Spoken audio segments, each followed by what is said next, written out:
My name is Maggie, and I work for a company. At 29 years old, I recently tied the knot with my husband, William, following over 2 years of courtship. We embarked on our marital journey in the same apartment I'd occupied since my days of singledom, a generous gift from my father upon securing my job.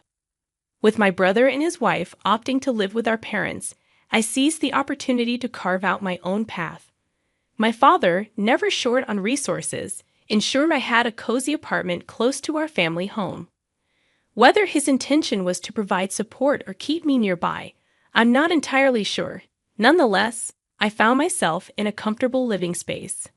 William had previously resided in a cramped apartment, unsuitable for two. Hence, upon our decision to wed, he promptly relocated to my more spacious and affordable abode. My initial encounter with William's family residence occurred during a winter visit to their snow-laden locale. Having grown up in the city, the sheer volume of snow and bone-chilling temperatures astounded me. At William's family home, nestled in a snow-heavy region, I encountered a world entirely foreign to my urban upbringing. An old-fashioned house, reminiscent of a fairy tale setting, housed my mother-in-law and brother-in-law. Once, when William's father was alive, they dabbled in part-time farming amidst vast fields. Their nearest neighbors were a considerable distance away. What truly took me aback, however, was the placement of the toilet and bath outside the confines of the house. Initially, I believed I could handle occasional visits, but the thought of residing there long-term seemed daunting, particularly during harsh winters with snow and freezing temperatures. Summoning the courage to venture outside for a midnight bathroom break was a feat in itself, and the risk of catching a cold post-shower loomed large due to plummeting temperatures. During our marriage greetings, I didn't experience the shower ordeal firsthand, but navigating the outdoor toilet was undeniably challenging.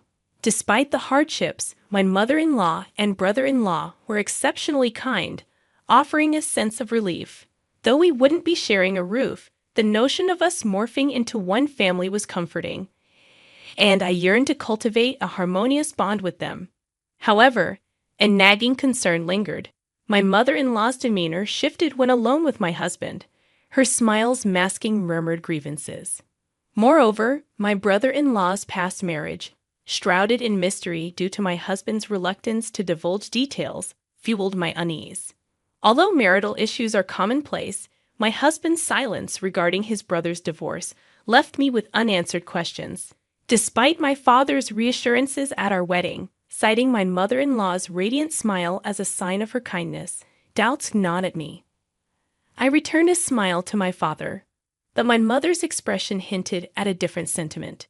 Despite her pleasant facade in public, she often wore a grumpy countenance when she believed no one was watching. "Be careful," she cautioned me, "she might be two-faced." Yet I brushed off her warning, believing any potential issues would only arise if we lived together. Initially, our married life in the apartment unfolded joyfully, free from apprehension. However, 3 months into our union, a shift occurred. My husband gradually began shirking household responsibilities, unilaterally making decisions. Despite our agreement to share chores, he started to slack off. Initially, he'd assist with tasks like cleaning the bathroom or preparing dinner when I returned late from work. Yet, his willingness waned, leaving me burdened with these duties alone. Sometimes, his impatience would surface, demanding dinner hastily as he claimed fatigue from his own workday. My frustration mounted not just from the workload, but also from his unilateral decisions. Perhaps there were warning signs before marriage, but I had mistaken them for signs of decisiveness and reliability. Soon after our wedding, furniture and a sofa mysteriously arrived at our doorstep, leaving me bewildered. When questioned, my husband casually remarked, "I don't feel the current vibe of this room suits me," with a smile. So I contemplated the idea of replacing the furniture with pieces that suited my taste. However, my husband had different plans. He wanted to discard all my chosen furniture and overhaul the room to match his preferences. Had he consulted me, we could have selected new pieces together. Yet he acted independently, disregarding my preferences entirely. While he had every right to style his own space as he pleased, I found his unilateral decisions regarding our shared living area irksome. His design sense lacked coherence, leaving me speechless at the hodgepodge of mismatched furniture colors and shapes. Then he sprung an unexpected proposal on me. It would be nice if you could pay for it. After all, this was originally your apartment, wasn't it? I was already frustrated by his tasteless furniture takeover, and now he was asking me to foot the bill. I questioned him incredulously, pointing out that it was furniture he purchased on his own. Uncharacteristically, I stood my ground firmly, unwilling to let him off the hook. Despite the tensions at home, we decided to spend our first Christmas as a married couple at his parents' house. It was my inaugural visit, and I felt a mix of anxiety and nervousness. Yet my mother-in-law greeted me kindly, assuring me that I could relax there. Still, I couldn't shake off a sense of caution, recalling my mother's advice. There might be a hidden side to my mother-in-law, I thought. During my stay, I observed my mother-in-law mostly resting, reminiscing about past times when brides ate alone in the kitchen. Confused by her tales, I noticed my brother-in-law subtly cautioning her, but my husband remained oblivious. As I endured my mother-in-law's sarcastic remarks, I couldn't help but wonder about the dynamics within their family. I volunteered to tidy up after dinner, but she waved me off with a smile, insisting, "I'll do it. I wouldn't want you to break any of our precious dishes." Her words echoed my mother's earlier advice, hitting home with their accuracy. The first day brimmed with her subtle sarcasm, setting an uneasy tone. The following day, events took a darker turn. With my husband out drinking with friends and my brother-in-law on a Firebird Day trip, it was just my mother-in-law and me. Frankly, I felt a knot of nerves tightening in my stomach. After dinner, as she stepped into the shower, I finally began to relax. But her parting words, "I'm going to bed now, make sure to lock the front door," jolted me back to reality. Awkwardly, I affirmed her instruction and readied myself to bathe in the separate bathhouse. A chilly prospect for this unaccustomed city dweller. As I settled into the tub, the lights in the main house abruptly went out. An initial assumption of a power outage wavered when I noticed neighboring lights still aglow. Straining to hear over the water, I thought I detected faint footsteps outside. Hesitantly, I remained motionless, listening intently. Soon, darkness enveloped me, prompting suspicion that my mother-in-law might be orchestrating a cruel prank. Despite doubting her capable of such malice, her penchant for sarcasm with a smile planted seeds of unease. Hastily drying off and changing into pajamas, I fumbled in the pitch-black room. Moonlight eventually filtered in, granting me some visibility. As I pondered the absurdity of the situation, my attempts to exit the room proved futile. The door remained stubbornly shut, impervious to my efforts. Panic began to set in. Though a window offered an escape route, its bars sealed my fate.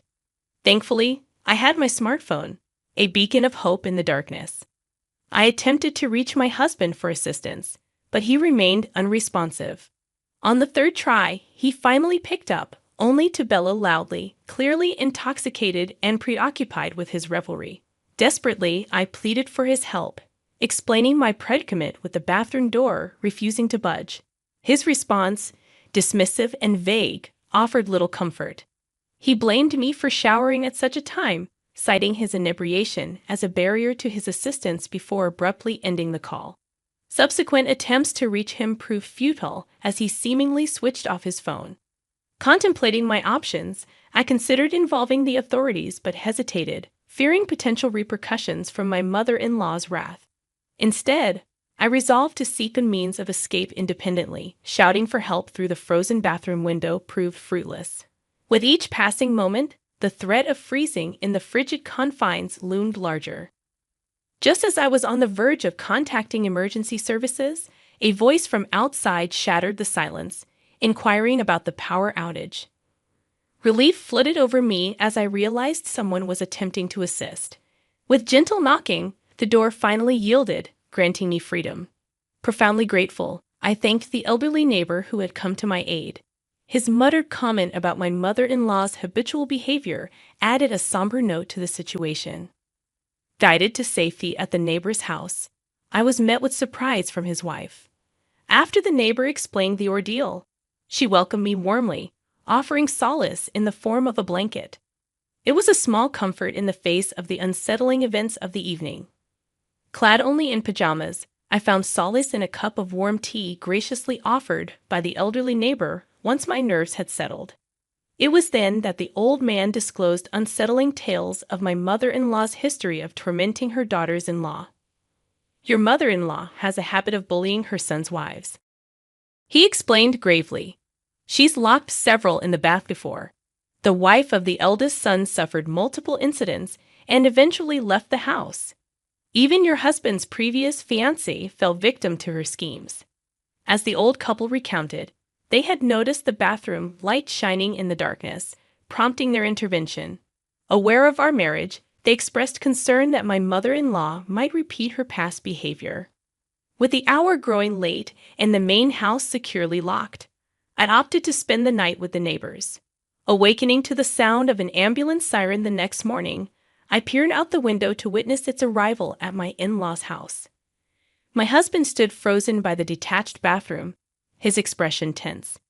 I hurried towards the commotion, fearing the worst. Perhaps my husband had mistaken my absence for an emergency and summoned help.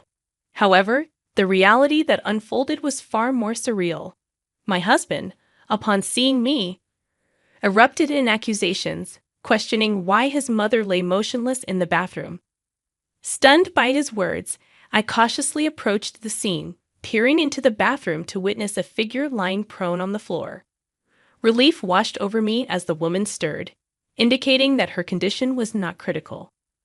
It was my mother-in-law, her features unmistakable even in the dim light. I couldn't comprehend why she lay there, motionless. A paramedic explained that she had likely slipped on soap, losing consciousness from the impact. My panic during the blackout may have caused me to scatter items like soap, which remained unnoticed in the darkness. In the early morning, my mother-in-law might have entered the bathroom to check on me, only to slip and fall due to the soap. As she was carried past on a stretcher, her stern glare bore into me. Later, when my husband was transported to the hospital, the neighbors offered their relief that I remained unharmed. They saw it as divine retribution for the hardships I faced as a daughter-in-law. Grateful for their intervention, I reflected on how fortunate I was, realizing that the outcome could have been different if not for the old man's timely help. After changing, I informed my brother-in-law about my mother-in-law's hospitalization. He decided to rush to the hospital immediately. Alone, I returned to the detached bathroom, contemplating the events of the previous night. There, I noticed a stick used to bar the door shut, explaining why I couldn't escape. That afternoon, my mother-in-law returned home, her anger directed at me for leaving the bathroom without informing her. As I pondered my response, my husband joined in, blaming me for the ordeal. However, my brother-in-law intervened, condemning their cruel game of locking me in the bathroom. Later, my brother-in-law returned, ready to leave the house for good. Fed up with his role as caretaker, he announced his departure, leaving my husband and mother-in-law to their devices. Unable to endure the toxicity any longer, I followed suit, requesting my brother-in-law to drop me off at the nearby station. My husband's desperate attempts to stop me only fueled my resolve. Firmly, I declared my intent to divorce, reminding him of his indifference to my plight the day before. I vowed to prepare the divorce papers myself, determined to break free from the suffocating atmosphere. I sat in my brother-in-law's car as he drove me to the nearest station, his apologies pouring forth. "I'm truly sorry, Maddie. I never imagined you'd suffer like this.